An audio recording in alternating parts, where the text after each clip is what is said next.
Merhaba arkadaşlar, kanalıma hoş geldiniz. Bugünkü modelimizi bu güzel ipimizle başlayacağız. Şöyle göstereyim. Orta kalınlıkta bir ip kullanacağım. İpime uygun kullanacağım şiş 4 numara. Modelimiz oldukça güzel ve farklı bir model. Umarım siz de beğenir, benimle yaparsınız. Kanalıma abone değilseniz ücretsiz bir şekilde abone olup videolarımı da beğeniyorsanız beğeni yapmayı, yorum yapmayı, beni desteklemeyi unutmayın arkadaşlar. Şimdiden hepinize teşekkürler. Dilerseniz yapım aşamalarına geçelim. İlmeklerimizi alarak başlayalım. Şu şekilde ilmeklerimi çıkartıyorum. Bu model için ilmek sayısı 6 ve 6'nın katları artı 4 ilmek ekleyeceğiz sonuna. Yapacağımız örgüye göre ilmek sayısını bu şekilde ayarlayıp modelimizi tam denk getirerek kurabiliriz. İlmeklerimizi tamamlayalım. Evet, ilmeklerimi çıkardım. Arka yüzünde bir sıra ters olarak ördüm. Şimdi örgümüzün ön yüzündeyiz. Birinci sıra ön yüzündeyiz. Kenar ilmeğimi örmeden aldım. Daha sonra 2 ilmek ters. 1 2 ilmek ters ördüm. 4 ilmek düz.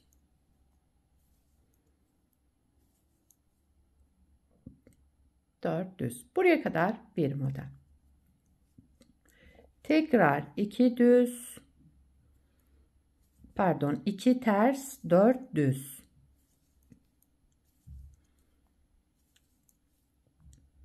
2 ters, 4 düz. Yine 2 ters, 4 düz. Kenarda 2 ters ilmekle bitiriyorum. 2 ters ilmekle başlamıştım. 2 ters ilmekle bitiriyoruz. 1 2. Kenar ilmeğimi de düz olarak ördüm. İkinci sıra arka yüzündeyim. Kenar ilmeğimi örmeden aldım. İlmekleri olduğu gibi, yani düzümüzü düz, tersimizi ters öreceğiz. 2 düz, 4 tersimiz var. Aynı şekilde örerek devam ediyoruz. 2 düz, 4 ters ilmekle devam ediyorum.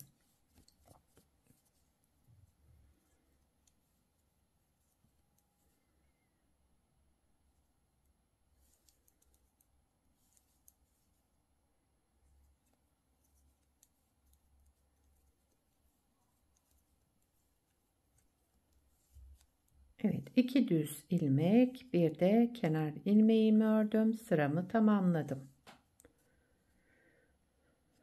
Üçüncü sıra ön yüzüne geçtik. Üçüncü sıra ön yüzünde kenar ilmeğimi örmeden aldım. Devamındaki 2 ters ilmeğimi ördüm. Bu ters ilmekler bizim ara modelimiz. İşlem yapacağımız buradaki 4 düz ilmeğimiz. 4 düz ilmeğin birini ördüm. Birinci düzümü ördüm. İkinci düzün arka boşluğundan şu 1 2 ikinci ilmeğin ikinci ilmeğin arkası, üçüncü ilmeğin de önünden şöyle bir ilmek çıkardım ara boşluktan. Örmeden bunu aldım. Sıradaki 2 ilmeğimi düz ördüm. Tek tek olarak 2 ilmek düz ördüm. Örmeden şu aradan çıkarttığım ilmeği bu ikisinin üzerinden geçirerek bıraktım. Daha sonra bir düz ilmek, yine 4 düz ilmeğimiz oldu burada. Bakın 1 2 3 4. 4 düze tamamladık ilmeğimizi. Ara modelimizde 2 tersimiz var. Ters olarak ördük. 4 düze gelince birinci düzümü ördüm.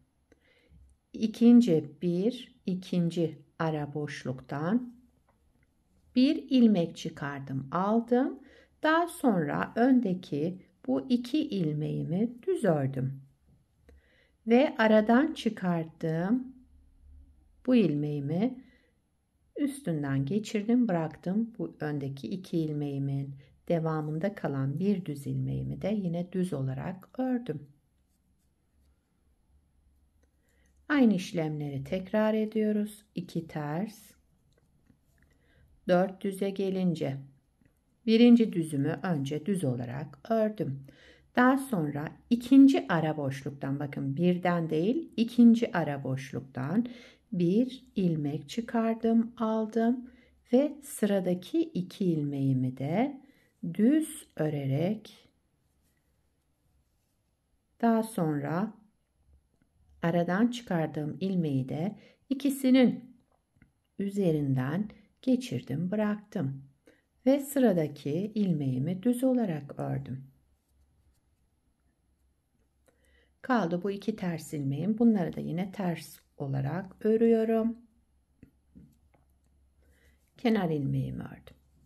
3. sıramı tamamladım. 4. sıra arka yüzündeyim. Son sıramız, kenar ilmeğimi örmeden aldım. Sıradaki 2 ilmeğim düz. Düz olarak ördüm. Şimdi geldik bu 4 ters ilmeğime. Ortadaki ile baştaki ilmeğimin bu ikisinin yerini değiştireceğim. Öndekini arkaya alacağım. Arkadaki ilmeğimi de öne aldım.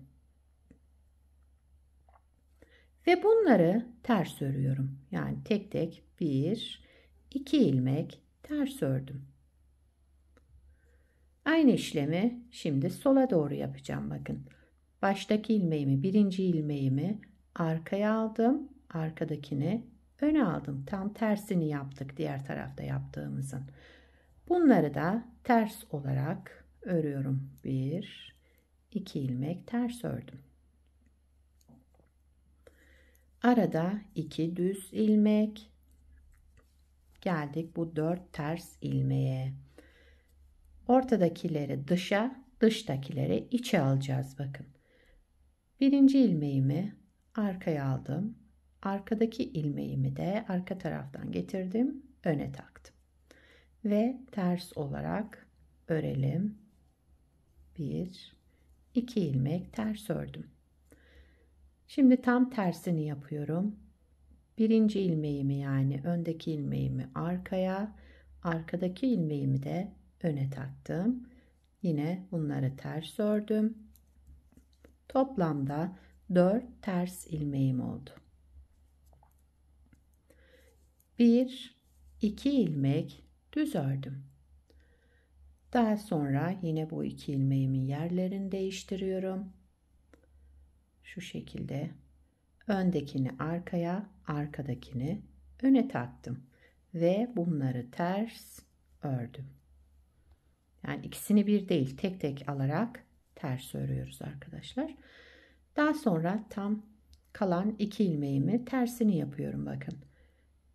Arkadakini arka taraftan öndekini arka taraftan arkaya aldım. Arkadakini de önden aldım. Şişimin önüne taktım ve bunları tek tek ters ördüm. Daha sonra 2 düz ilmek ördüm. Kenar ilmeğimi ördüm. Sıramı tamamladım. Modeli bir kez kurmuş olduk. Bakın, model tabi ilerledikçe şöyle kabarık kabarık kendini gösterecek güzel bir model. İsterseniz bir kez daha kuralım. Modelin birinci sıra ön yüzündeyim. Kenar ilmeğimi örmeden aldım. 2 ters ilmek, 4 düz ilmek. 2 ters, 4 düz.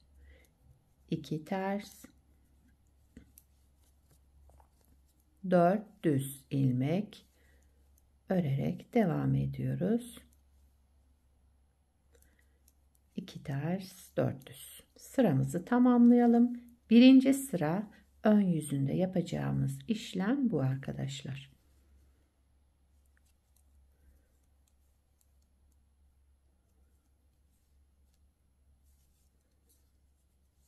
Birinci sıramızı tamamladık. İkinci sıra arka yüzünde. İlmekleri yine gördüğümüz gibi terslerimizi ters, düzlerimizi düz örüyoruz. 2 düz, 4 tersimiz var. Aynı şekilde örerek sıra sonuna kadar devam edelim.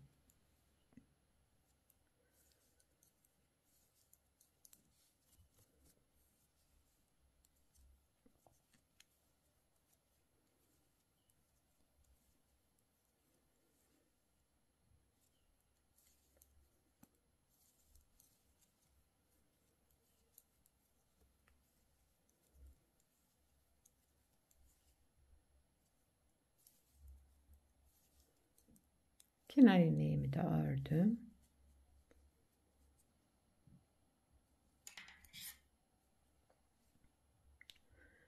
Üçüncü sıra ön yüzündeyiz. Kenar ilmeğimi örmeden aldım. 2 ters ilmeğimizi örelim. 2 ters. Daha sonra geldik yine bu 4 düz ilmeğe. Birincisini düz ördüm. Daha sonra birinci değil ikinci ara boşluktan şişimdeki bir ilmek çıkardım ve sıradaki 2 düz ilmeğimi düz olarak ördüm. Aradan çıkardığım ilmeğimi de ikisinin üzerinden geçirerek bıraktım. Devamındaki ilmeğimi düz ördüm. Yine 4 düz ilmeğimiz var burada. 2 ters, düzün birincisini ördüm. Kaldı 3 ilmeğim. İkincisinin arka boşluğundan bir ilmek çıkardım, aldım. Daha sonra bir düz, 2 düz ilmek ördüm. Aradan çıkarttığım ilmeği de üzerinden geçirerek bıraktım. Devamındaki ilmeğimi de düz ördüm.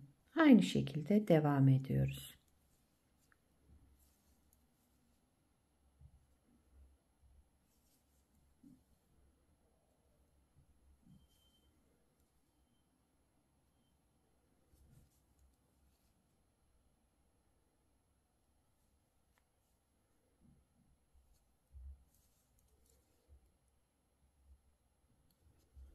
Kenardaki 2 ters ilmeğimle sıramı bitirdim. Kenar ilmeğimi de ördüm. Üçüncü sıramızı tamamladık. Dördüncü sıra arka yüzündeyim. Kenar ilmeğimi örmeden aldım. 2 düz ilmeğimizi ördük. Geldik bu 4 ters ilmeğimize. Bunların bu ortadakileri dışa, dıştakileri içe alacağız. Birinci ilmeğimi aldım.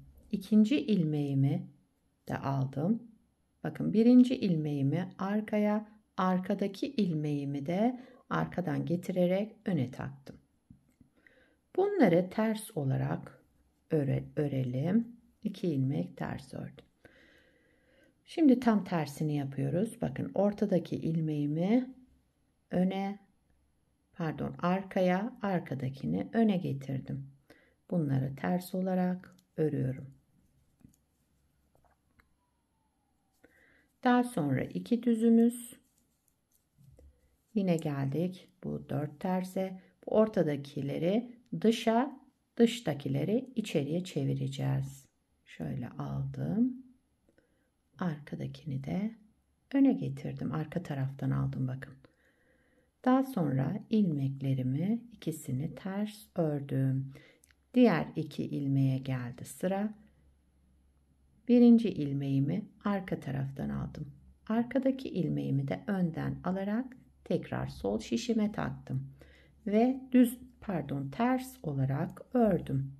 Yine toplamda 4 ters ilmeğim var. 2 ilmek düz ördüm. Bu 4 ilmeğe gelince şöyle aldım sağ şişime. Sol şişime öndeki ilmeğimi aldım. Arka taraftan getirdim. İkinci ilmeğimi taktım tekrar. Ters olarak ördüm. Kaldı şu 2 ilmeğim. Bunu da yine birinciyi arkaya, arkadakini öne aldım. ve ilmeklerimi ters olarak ördüm. 1 2 ilmek düz ördüm, bir de kenar ilmeğimi ördüm. Dördüncü sıramızı tamamladık. Modelimizi 2 kez kurmuş olduk. Bakın model böyle devam edecek. Çok güzel, şöyle kabartmalı bir model. Bir de daha önce yapmış olduğum bir parçam var. Onu göstereyim. Bakın modelin ilerlemiş hali de böyle olacak. Biz 2 kez kurduk. Lastiksiz yaptık örneğimizi. Bunu da lastiksiz yaptım. Model lastik istemiyor arkadaşlar. Ama isterseniz lastik de kullanabilirsiniz altına. Gördüğünüz gibi modelde kıvrılma olmuyor. Lastik istemiyor yani. Şöyle bırakayım. Modelimiz böyle. Bakın. Şöyle kabartmalı. Arka yüzü de bu şekilde. Model böyle devam ediyor. Bu modelden yani yelek yapabilirsiniz, hırka yapabilirsiniz, süveter, atkı, bere yapımında, yetişkin örgülerinde, çocuk örgülerinde hepsinde kullanabileceğiniz gayet güzel ve kullanışlı, yapımı da oldukça kolay. Sizler de nelerde kullanacaksınız onları yorumlarda belirtirseniz sevinirim. Yapacak olanlara kolay gelsin. Bir sonraki videoda görüşmek üzere. Hoşça kalın.